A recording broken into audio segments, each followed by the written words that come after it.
L'image du jour, c'est ce nouvel équipement que met désormais la SNCF au service des usagers.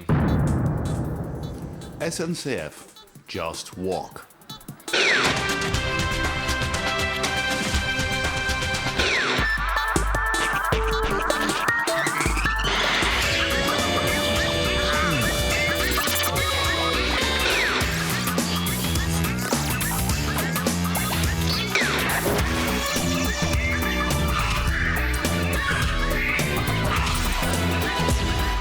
L'image du jour, c'est cette grève qui paralyse la France et qui est symptomatique du malaise général. Jetons un petit coup d'œil au panneau d'affichage.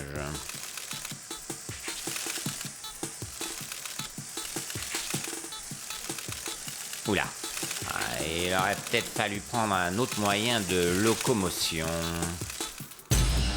L'événement de ce vendredi 30 mars, c'est les grèves SNCF qui continuent. Perturbations sur les trains express régionaux, trafic perturbé pour les lignes de banlieue, un train sur deux pour les TGV, Thalys et Eurostar. SNCF, nous allons essayer de vous faire prendre le train. Écologie, Greenpeace tente d'empêcher un train de déchets nucléaires de la Hague de se rendre en Allemagne. Oh oui, c'est incroyable, mais quel bazar! Il y a du monde partout sur les voies, ça hurle, ça crie. Vous manifestez avec les militants de Greenpeace? Ah non, moi je suis dans le train. Déjà 1 heure de retard à cause de leur manif à la con. Sinon, des déchets nucléaires qui circulent au milieu des populations, Oui, ça va. Il y en a toujours eu des trains avec des déchets, on s'en fout. Le problème est ailleurs. Mais où ça? Il n'y a pas de wagon-restaurant dans ces trains. Oh. Roselyne Bachelot, une autre idée de l'écologie. Ah bon? On revient donc sur cette menace terroriste du groupe AZF. Monsieur Sarkozy, comment vous allez faire? C'est impossible de surveiller 32 000 km de voies ferrées. Vous avez perdu le contact avec les terroristes, vous savez pas où sont les bombes. Tout, pas du tout. Tout est sous contrôle. Et il faut juste que tout le monde prête son concours, et notamment les vaches. Hein? Oui, les vaches. Plutôt que de regarder passer les trains, il ferait mieux de surveiller les voies ferrées. Sinon, c'est en tôle, les vaches.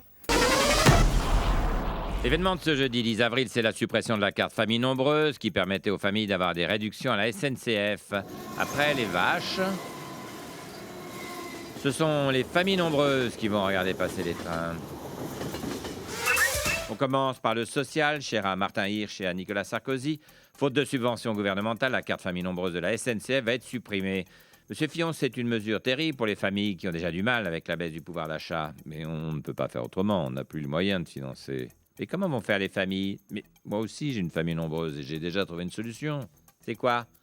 Pour commencer, j'ai abandonné 2 de mes enfants sur l'autoroute et ce soir, j'ai un Chinois qui vient dîner à la maison. Il va peut-être adopter mon cadet. Ah bon, c'est une solution, ça. Mais oui, il faut en finir avec les familles nombreuses. C'est trop de dépenses. Et vous pensez que les gens vont accepter ça? Ils vont être obligés. Je vais faire passer une loi pour limiter à 1 le nombre d'enfants par famille. Ah, c'est bien fichu, en fait. On ne boycotte pas les JO de Pékin, mais on adopte le système social chinois. Suppression de la carte, toujours. Comment vont faire les Français? Le plus simple, c'est de demander à une mère de famille nombreuse. Madonna, vous êtes la maman de 19 enfants, dont 16 adoptés. Comment allez-vous faire pour voyager maintenant? Well, j'ai trouvé une solution. Ça me revient moins cher d'acheter un jet privé que de prendre le train avec tous mes enfants. Donc, j'ai acheté un jet privé. Ah, quel bon sens, ces mères de famille. Cette suppression est bien entendu un nouveau coup dur porté au pouvoir d'achat. Pas de panique. Monsieur Hortefeux? Pour les familles très nombreuses, très très nombreuses, il reste l'avion. Et c'est gratuit, hein. On prend tout en charge. Hein. Allez hop, à Bamako. Comme quoi, il y aurait de la solidarité quand même dans notre pays. Social toujours, cette décision intervient au moment même. Oh là là là là, mais vous allez parler de ça toute la nuit, là? C'est un sujet qui... Mais on s'en fout. De toute façon, qu'est-ce qu'elle ferait une famille dans un train? Pour partir en vacances, c'est meilleur marché. En vacances. Si c'est pour finir dans un camping pourri et venir polluer nos plages à Saint-Trope, c'est pas la peine. Autant qu'ils restent chez eux, les pauvres. Oui, mais les congés payés. De toute façon, avec les congés payés, on est face à 2 gros problèmes. Lesquels? 1, c'est que c'est des congés. Et 2, c'est que c'est payé. Donc ça va dégager aussi. Voilà, sans transition, une fois n'est pas coutume, on termine par une petite publicité. Mon amour, ça fait 3 ans qu'on est ensemble. Tu es la femme de ma vie et je voudrais que tu acceptes de m'épouser. Oh mon Dieu, mais c'est un billet de train. Il est magnifique. C'est un Paris-Strasbourg, tu es fou. Tu as dû te ruiner, mon chéri. Oui, mais rien n'est trop beau pour toi, mon cœur. Un billet de train est éternel. Oui, la suppression de la carte, socialement, c'est pas terrible, mais ça va faire du bien de plus entendre des gamins brailler dans les trains. On revient maintenant sur cet autre drame survenu ce week-end. 3 jeunes filles mineures ont été fauchées sur une autoroute après avoir été expulsées d'un train par 2 contrôleurs inconscients. T'as pas de billet, tu sors du train. Mais j'ai 12 ans, je vais aller où? On s'en fout, pas de billet, pas de train, dégage. SNCF. Attention, un gros con peut en cacher un autre. Insécurité maintenant, Nicolas Sarkozy était ce matin dans le train Nice-Lyon où il a annoncé la création d'une police ferroviaire de 2500 hommes. Une révolution pour la SNCF. Bonjour, je voudrais un Paris-Nantes, aller-retour s'il vous plaît. Première ou deuxième? Deuxième, je pourrais avoir une place fenêtre? Non, il n'y en a pas. Les passes fenêtres sont réservées à la police des trains. Oh, bon bah couloir alors. Il n'y en a pas, c'est réservé à la police des trains. Bah comment je voyage moi? Bah, debout, les mains en l'air. Vous avez vos papiers? Bah là non. Bon bah faudra les avoir pour le voyage, hein. Aujourd'hui, c'est Patrick Menet, cheminot à la SNCF, qui nous accompagnera tout au long de ce journal. Avec lui, nous reviendrons sur la fin du conflit dans les transports. Ça y est, la grève est finie. Le gouvernement n'a pas reculé. Vous avez perdu.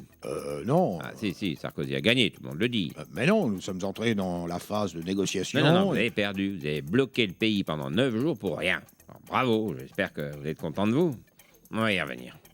On commence donc par les grèves. Les cheminots ont reconduit le mouvement, plus déterminés que jamais. Monsieur Bertrand, bonsoir. Bonsoir, c'est gentil de me recevoir. Mais non, c'est normal. Si, c'est vraiment très gentil. Vous êtes tellement gentil. Moi, je suis gentil, mais vous êtes encore plus gentil.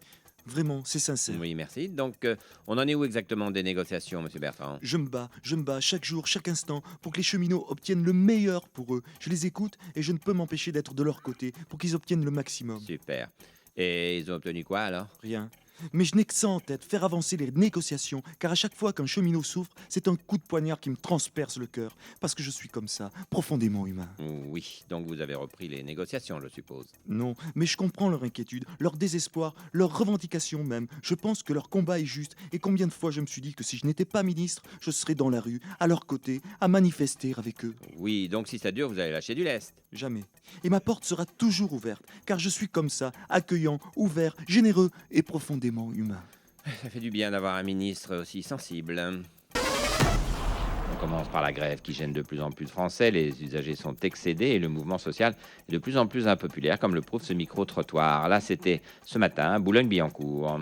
Quel scandale, mais quel scandale! La prise d'otages continue et nous sommes excédés par ces nantis de la SNCF. Là, c'était à Paris, dans le 15e. La galère continue à cause d'une poignée d'irréductibles gauchistes qui paralysent toujours le pays. Et ça, c'était tout à l'heure dans le 8e arrondissement. Le chantage continue. Les gauchistes bloquent le pays. Il y en a ras-le-bol. À bas la grève. Allez, Nicolas! Ah, ils sont remontés, hein, les antigrévistes. Grève toujours, les tensions sont grandes entre grévistes et non-grévistes. À la SNCF, des voitures de cheminots refusant de faire grève ont été vandalisées. On voit ici une 205 Peugeot dont les pneus ont été crevés. Là, une Ford Escort de 1990, pare-brise éclaté. Et là, une R16 TX dont la portière avant gauche a été rayée. Incroyable, c'est vraiment des nantis ces cheminots. Ils ont tous des voitures de collection. Voilà, sans transition reportage. Alors aujourd'hui, on parle beaucoup des cheminots, des fonctionnaires, mais quel est leur quotidien? Regardez. Social, maintenant, on parle beaucoup de la réforme des régimes spéciaux de retraite. Les cheminots manifestent pour défendre leur statut. Mais sont-ils vraiment des privilégiés? Un reportage de Claude Dumas, Vincent Escalier et Sarah Missakian. Il est 14h seulement et Jean-François, conducteur de train corail, a fini sa journée. Il est temps pour lui de regagner son domicile. À 14h30 à peine, Jean-François est déjà rentré dans son appartement à Rueil-Malmaison, dans la banlieue parisienne. Un appartement de 600 mètres carrés, acheté cash avec ses primes de fin de mois.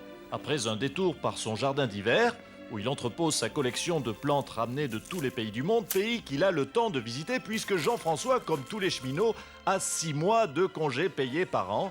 Il passe par son salon et contemple sa collection de vases Ming et son Picasso, acheté en 2004, grâce à son 15e mois. Il est 19h30. Jean-François va passer à table. L'une de ses 3 cuisinières lui a préparé un plat à base de caviar, sa femme Martha étant absente pour une semaine, partie au Maroc acheter un riad pour leur fils aîné. Ce soir, Jean-François met son smoking pour aller à l'opéra où il dispose d'une loge à l'année. Il pourra rentrer tard chez lui, car demain, il est de repos, comme un jour sur deux quand on travaille à la SNCF. Un bien bon reportage sur le métier de cheminot. Sont-ils ou non des privilégiés? À vous de juger. Pour ma part, je pense que oui. À demain avec un magnifique reportage sur un prof de maths qui collectionne les jets privés et les manteaux de fourrure. On commence non pas par la grève qui monopolise l'information depuis 8 jours. On a bien compris que les cheminots étaient des nantis responsables de tous nos maux. Alors on passe à autre chose. Archéologie pour commencer. Des chercheurs ont enfin trouvé pourquoi les peintures de la grotte de Lascaux étaient dégradées. Alors, voici les résultats. Ces dégradations sont dues à l'activité humaine et les coupables sont les cheminots. Oui, pour être plus précis, les cheminots de la RATP à 40% et ceux de la SNCF à 60%. Grève alors donc, les négociations ont commencé ce matin à la RATP et à la SNCF et certains syndicats ont appelé à la reprise du travail. Oui, là, il faut reprendre le travail, là, c'est sûr. Oui, monsieur Chérec, mais vous aviez appelé à la reprise du travail avant la grève. Mais là, on a obtenu des avancées significatives pour les cheminots. C'est très positif. Très bien, vous avez eu quoi? Ça. Et c'est quoi? Des oreillettes en fourrure à mettre sur les casquettes. C'est très pratique l'hiver. Et c'est tout? Ah non, on a les gants aussi. C'est de la polaire. Hein. Quelle honte, le gouvernement a tout lâché. Négociation toujours avec ce fait divers qui tombe mal pour les cheminots. Des sabotages ont eu lieu sur 4 lignes de train à grande vitesse. Qui peut bien être derrière ces actes? Commandant Sylvain, vous êtes sur place, est-ce que l'enquête avance? Affirmatif. On s'est rendu sur zone à 8h ce matin et on a commencé les investigations. Et vous avez quelque chose? Sur zone, nous avons trouvé des empreintes de pas de taille 35 avec des talonnettes. Et à côté des câbles, on a trouvé un minuteur fait avec une montre de marque Rolex. Rolex? Affirmatif. Ah, c'est vraiment des nantis, ces cheminots. Hein.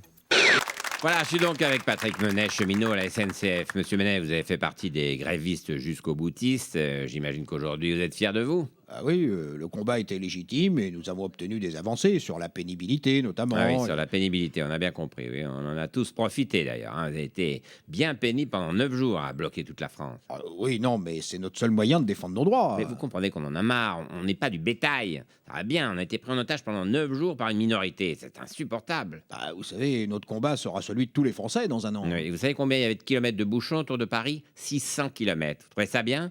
Je parle même pas de la pollution. Alors, des tonnes de carbone relâchées dans l'atmosphère. Au prix où est l'essence, vous devriez avoir honte. Hein. Ouais, bon, on sait que ça crée des problèmes, mais non, mais faut vous vous en moquez. On a bien compris. De toute façon, vous pensez qu'à vous. 4 milliards d'euros, ça a coûté à l'économie, votre grève. C'est pas mal, non?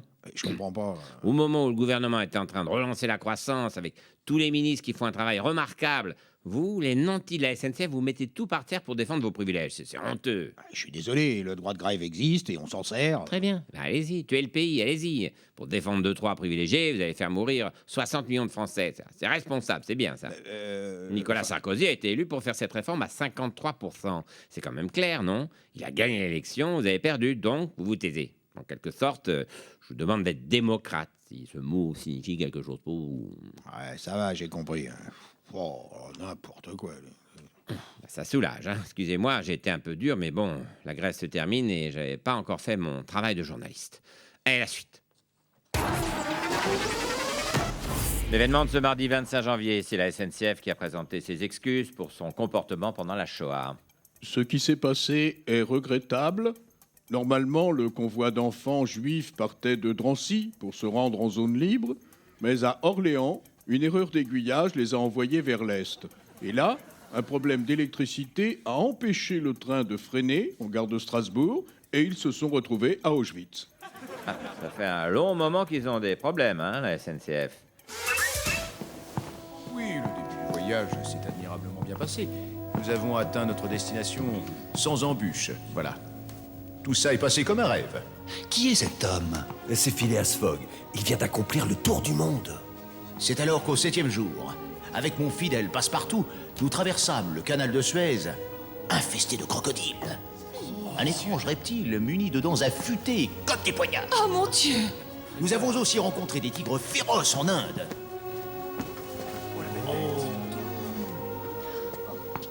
Fort heureusement, nous avons pu regagner Calcutta dans les temps pour embarquer à bord d'un grand paquebot. De là, nous avons pu atteindre Hong Kong, puis Yokohama pour traverser ensuite l'océan Pacifique en 22 jours et arriver à San Francisco. Tout à fait prodigieux. Mais notre périple devint encore plus difficile lorsque nous fûmes attaqués par des sioux qui nous ont laissé un joli souvenir. Enfin, arrivé à New York, la traversée de l'Atlantique fut plus rapide et le 70e jour, nous accostions en France. C'est formidable. Au 70e jour, vous étiez en France? Ça vous laissait 10 jours pour regagner Londres? Mais alors, vous avez réussi. Le tour du monde en 80 jours, c'est possible. Quel exploit! Pas si vite. Il fallait encore regagner Londres. Avec Passepartout, nous avons sauté dans le premier train pour l'Angleterre. Malheureusement, juste après Nantes, une erreur d'aiguillage nous emmena à Nice. Ensuite, on a eu une panne de caténaire à Lyon. Puis au moment où le train allait redémarrer, un problème électrique nous a fait passer par Bordeaux, où, comble de malchance, le moteur du train a pris feu. Bref, après quelques péripéties supplémentaires, nous n'avons pu regagner Londres que 2 semaines plus tard. Nous avons échoué. Le tour du monde en 84 jours. Il n'aurait jamais dû monter dans un TGV. SNCF, en retard depuis 200 ans. On termine avec la SNCF. Ce midi se tenait une réunion au sommet pour tenter de mettre fin aux problèmes de retard sur les RER, TER et autres TGV. Monsieur Fillon, des décisions importantes ont été prises? Je ne peux encore rien vous dire, la réunion n'a pas commencé. Comment ça devait être à midi? Oui, mais Guillaume Pépi, le président de la SNCF, n'est pas encore arrivé. Il venait de Strasbourg en TGV, mais il y a eu une erreur d'aiguillage à Metz. Il est actuellement à Turin, en Italie. Ah ouais. Vous pouviez pas commencer sans lui? Non, les syndicats viennent de très très loin et on n'a pas de nouvelles d'eux. Il venait d'où? De Rennes. Ah, pas si loin que ça. Pour la SNCF, si.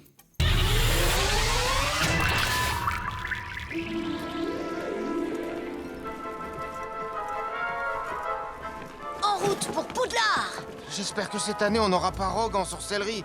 Il arrête pas de me filer des mauvaises notes. Si tu bossais un peu, Ron aussi.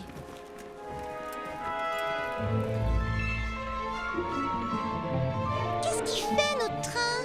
J'espère que c'est pas un coup de Voldemort. Mais non, rien à voir. Désolé, jeune Potter, mais le train prévu pour Poudlard est un train français, de la SNCF. Et alors? Eh bien, nous avions prévu 3 heures de retard, mais finalement, le train est annulé suite à une grève française. Cocorico! Le Made in France. Et si on essayait?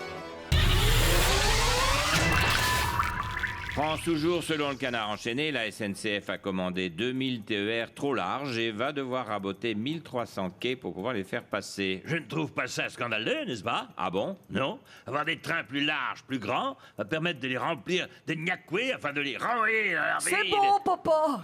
Avec Ebola, on est repassé devant l'UMP. Dommage, faux millier d'idées racistes. Je n'en doute pas, papa. Je n'en doute pas. C'est fou, la campagne pour les européennes n'a pas vraiment démarré et pourtant, on a hâte qu'elle se termine.